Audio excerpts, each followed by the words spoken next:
Eu acho que tem muitas pessoas que não entendem o que está em jogo. Essa eleição é o mais importante dos últimos 30 anos aqui no Brasil e a escolha vai definir o futuro do Brasil, talvez para sempre. O que está aqui em jogo são duas ideologias, duas direções totalmente diferentes para o futuro da nossa nação. Por um lado, nós temos o presidente Bolsonaro, que muitas vezes tem atitude e falas complicadas que várias vezes não me agradou, porém, desde que ele entrou, desde que ele foi eleito 4 anos atrás, está sendo atacado todos os dias pela mídia sem sequer um dia de trégua. Mas mesmo assim, ele continua arrastando multidões por onde passa. Como pode ser amado por uma parcela grande da população e no mesmo tempo odiado pelo sistema e especialmente a casta artística e a mídia tradicionais? Algumas pessoas ficam rebatendo que talvez é pela forma que ele expressa, talvez se ele falasse menos, xingava menos, brigava menos, ele seria mais aceito por todos, pela mídia. Infelizmente, eu não concordo com isso. Bolsonaro seria odiado do mesmo jeito por eles, independentes das atitudes deles. Porque esse ódio, ele não veio por questão de ideologia, mas sim, para mim, sempre a mesma velha desculpa. O que move o mundo é o dinheiro.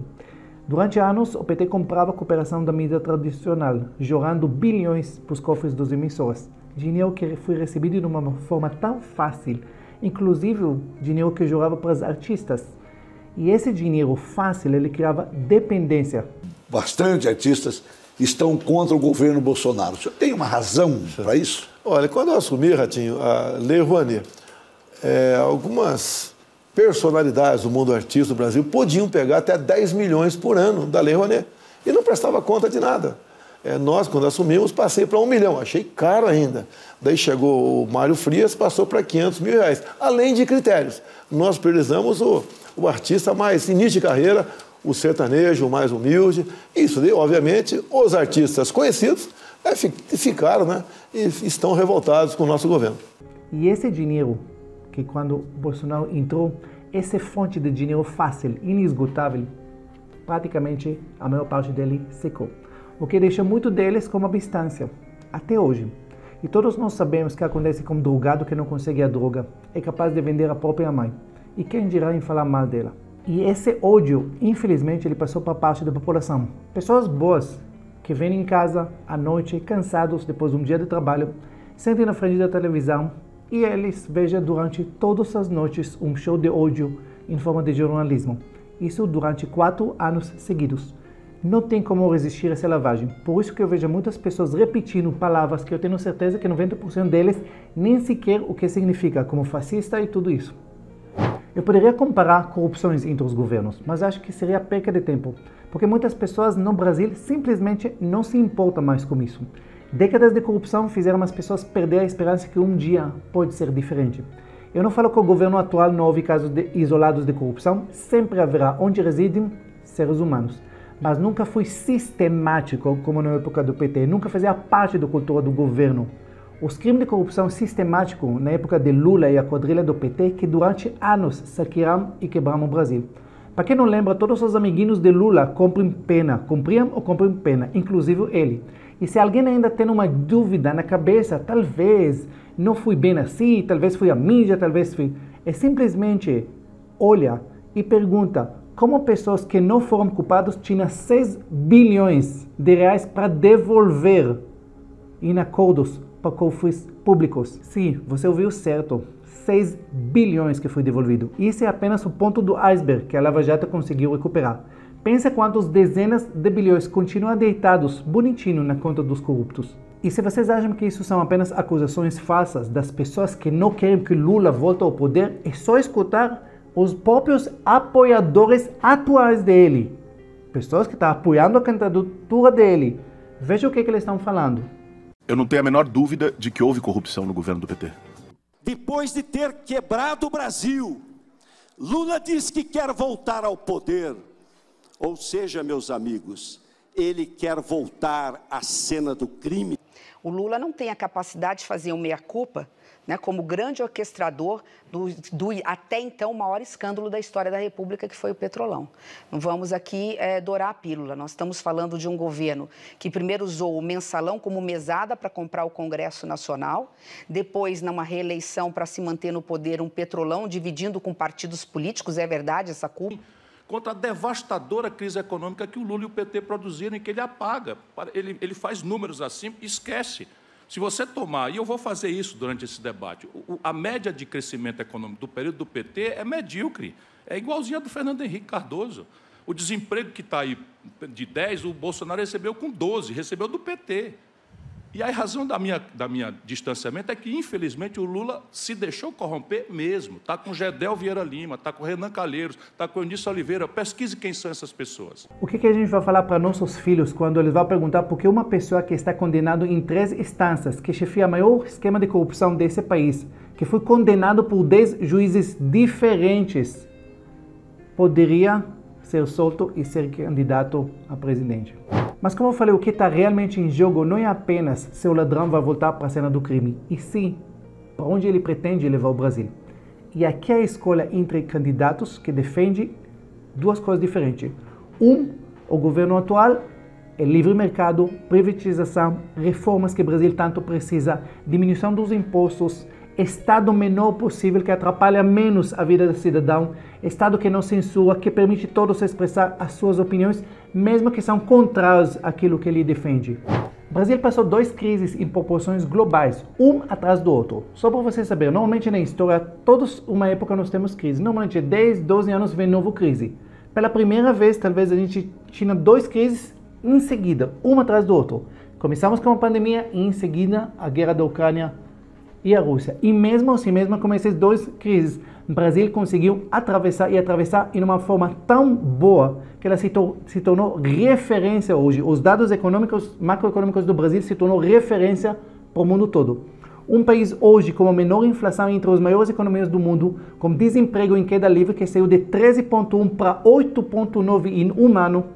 Algumas críticas falam, mas tudo bem, o desemprego caiu, mas e os salários? Vocês viram como os salários são baixos, os salários não aumentam. Eu quero que vocês entendam que quando o desemprego cai, a próxima coisa que vai começar a subir são os salários. Por quê? Porque tem menos desempregado, menos mão de obra, e aí os empresários tudo começam a pagar mais porque eles precisam de mão de obra mais qualificada. Então os salários vão acompanhar. É só questão de tempo.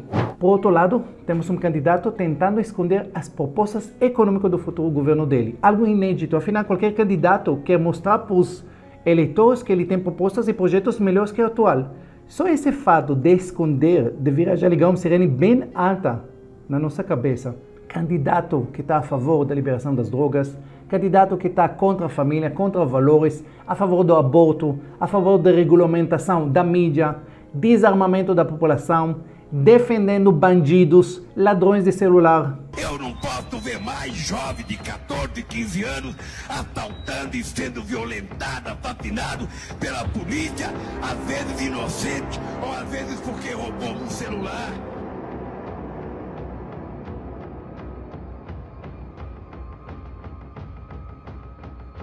Deixa eu só falar um pontinho sobre ladrões de celular. Eu não sei se vocês entendem a gravidade do que isso significa. Ladrão de celular, além de que muitas vezes termina em morte, muitas vezes termina em tragédia, muitas vezes mata uma criança ou mata pai de família na roubando o celular, todos os grandes bandidos, todos começam, entre aspas, como crimes pequenos. E quando você passa mal, quando o Estado passa mal nos crimes pequenos, pode ter certeza que eles entendem muito bem que o crime compensa e aí só aumenta cada vez mais o delito. Não existe esse negócio de passar mal para bandido. Bandido é bandido e ponto final. Um candidato que todas as prisões fizeram festa no momento exato que ele virou no primeiro turno.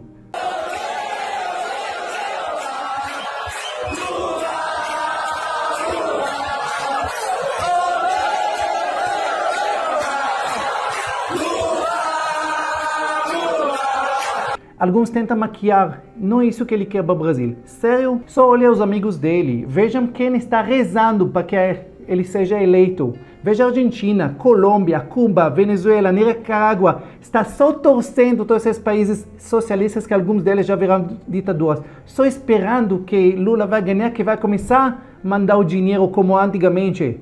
Para de ser ingênuos e pensar que aqui não vai acontecer. Também na Venezuela eles acharam que não vai acontecer. Quando Hugo Chávez, amigo de peito de Lula, foi eleito com a ajuda de Lula, foi uma grande festa. E nos primeiros anos a festa continuou até que acabou o dinheiro. E aí o país caiu numa recessão. até não sobrar mais nada naquele país. Esse é o caminho de desgaste que qualquer líder populista de esquerda traz. Sempre aquele discurso bonito, o Estado vai cuidar, o Estado vai dar, não vamos privatizar nada porque tudo é nosso, tudo é do povo, vai comer picanha e ser feliz para receber. Quem não gosta de ouvir essas coisas fica tão... Mas sabe que todos esses governos em todos os países do mundo terminam em desgraça, sempre. Hoje na Venezuela, 94% da população são pobres. Carne da Venezuela, a picanha da Venezuela são os cachorros. Mais de 96% da população venezuelana vive atualmente na linha da pobreza, gente. 79,3% em situação extrema. São dados da Pesquisa Nacional de Condições de Vida, que foi feita entre 2019 e 2020. Eu fiquei semanas em Boa Vista Rural, eu tenho Fundação do Bem. Eu vi de perto, nos meus olhos, o desespero e a fome de milhares que fugiram da Venezuela, porque não tem mais nada nesse país. Vendo pessoas andando 200 quilômetros a pé para levar 3 sacos de arroz para as famílias deles que ficaram para trás passando fome. Muito defende que o PT estava no poder 13 anos, bem, você faz muito drama, a gente não vira Venezuela. Sinto muito, vocês não fazem ideia quanto perto a gente estava para trilhar esse caminho. Nos últimos anos, desde a gestão petista, o Brasil sofreu a pior recessão da história dela, mais de 7% de queda. Isso sem guerra, sem pandemia, sem nada. Você precisa entender que leva tempo para destruir um país desse tamanho e a gente estava indo super bem nessa geração. Porque o Lula e o PT produziram a um só tempo a mais profunda e grave crise econômica da história do Brasil. Nunca o Brasil caiu 7% da economia em 2 anos, como caiu com o PT. E ao mesmo tempo que o povo ia do crédito farto que o Lula promoveu para o SPC, ia do emprego de 4,5% de desemprego para 12%, 11% de desemprego. Caramba, o Lula não aprendeu nada, ele anda com os mesmos ladrões do escândalo do Petrolão hoje. Eu vi, não tenho nenhum prazer em dizer isso. Eu estou dizendo hoje, baianos, o Gedel Vieira Lima, aquele dos 51 milhões de reais, procura no Google as malas de dinheiro. O Lula lá atrás deu para ele o Ministério da Integração Nacional e a Dilma deu a vice-presidência da Caixa. Esse cara meteu a mão, roubou 51 milhões de reais, foi fotografado, preso. Percebe, o Lula está com ele hoje, William Vac. O Eunício Oliveira, o Lula deu R$1 bilhão de contrato, a empresa é manchete. Cadê a imprensa brasileira? Eu quero que vocês entendam uma coisa, não existe economia para ricos nem para pobres, existe economia do país. Quando o país cresce, todo mundo são beneficiados de uma forma ou outra. Quando a economia afunda, todo mundo perde, especialmente e primeiramente os pobres. E um dos erros mais equivocados é pensar que o país não pode cuidar da classe baixa e também da classe trabalhadora, dos empresários, em todo mundo no mesmo tempo. Não é um contra o outro, não é tira do rico para dar para o pobre, não tira do empresário para dar para os funcionários. Isso é a receita socialista perfeita para quebrar um país. E sim, para você fazer o país crescer, para você cuidar dos pobres, sim, você precisa sim diminuir carga tributária, fazer infraestrutura, fazer reformas, permitir o país crescer, gerar empregos. Assim as pessoas podem empreender, podem criar empresas, ganhar dinheiro. Aí automaticamente a arrecadação sobe. Quando o país arrecada, o país tem mais dinheiro em caixa e esse dinheiro pode ser utilizado para ajudar para quem mais precisa. Por isso que o governo de Bolsonaro conseguiu pagar R$600 contra os miseráveis 190 ou menos que isso que o PT pagava. E para dobro praticamente de pessoas. E ainda mesmo pagando todos esses, ainda termina o ano que pela primeira vez em 9 anos, com superávit de 13 bi, quer dizer, sobrou em caixa 13 bilhões no final do ano. Como conseguiram fazer isso? É simplesmente o país cresce, não rouba, deixa o país crescer, aí tem dinheiro para cuidar de quem mais precisa. País quebrada, como em todos os países socialistas, no começo tem dinheiro, dá para os pobres, mas daí é o momento que não tem mais dinheiro e aí não dá para ninguém. E adivinha quem vai sofrer mais? Obviamente os pobres. Porque quem tem mais dinheiro, os ricos, vai mudar de profissões e até vai mudar de país se precisa. Mas quem mais precisa não tem muitas opções. Não caiam nesse discurso sedutor. Não pagam para ver, não brinca com o futuro desse país espetacular. Deixa o governo atual continuar as reformas que começou, tirar o Brasil do patamar de promessa do futuro que nunca cumpriu, por um modelo para os outros invejar e seguir. E para os outros, e para todos os 37 milhões que não votaram ou votaram em branco e nulo. Cada um pelo motivo dele. Vai e vota. Faça a sua parte. Eu estou fazendo a minha parte, dando a minha cara a bater, gravando esse vídeo. Sei que vai haver muitas críticas, muitos haters, mas sinto obrigação de defender o futuro desse país. E por favor, faça também sua parte e vai votar. que dia 30 à noite a festa seria nas igrejas e não nas prisões.